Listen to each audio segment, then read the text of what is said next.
Do you think that the evangelical Christian community has unduly put a hierarchy of sins? You know, you talked about how there's serious consequences for this particular sin. Is it a higher sin than other sins? And should we treat someone who has same-sex attraction as a part of who they are different from someone who has an eating disorder or who is obese or who has some other habitual sin in their life? Yes. And how does Christian community Yes. respond?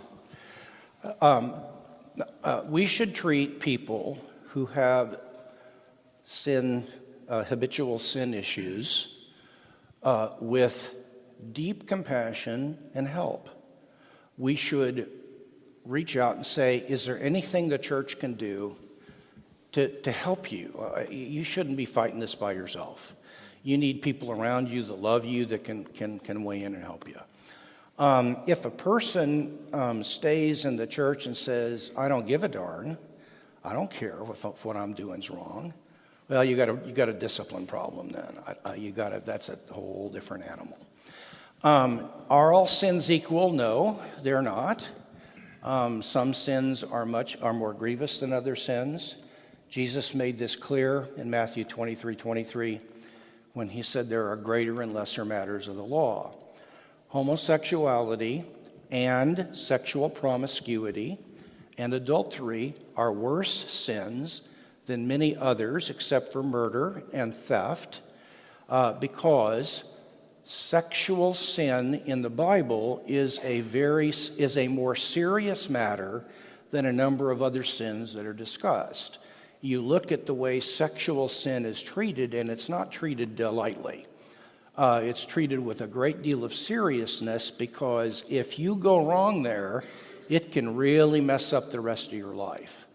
And so I would say you would treat a homosexual tendency with greater earnestness than overeating, though they both need help. And I wouldn't come down on somebody and condemn them. We're not to judge, but we are to judge. You know how that goes? You ever heard that? Okay, it's important. The Bible says that don't judge, but then Jesus turns around in the same passage and tells us to judge one another. Now, what's going on here? Well, there's a difference between evaluation and condemnation. We are to judge each other in the sense of evaluating each other's behavior for the purpose of helping.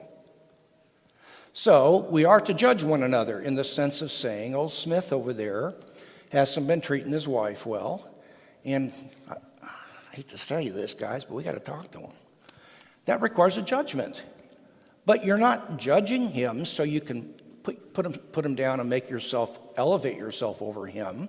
That's what we're not to do. That's condemning. That's saying you are lower than I am, I'm higher than you are, and I look down on you. That's what we're not to do, but we are to evaluate for the purpose of purity and of aiding people. I'm not sure I answered the question. That's very helpful to me. Yeah.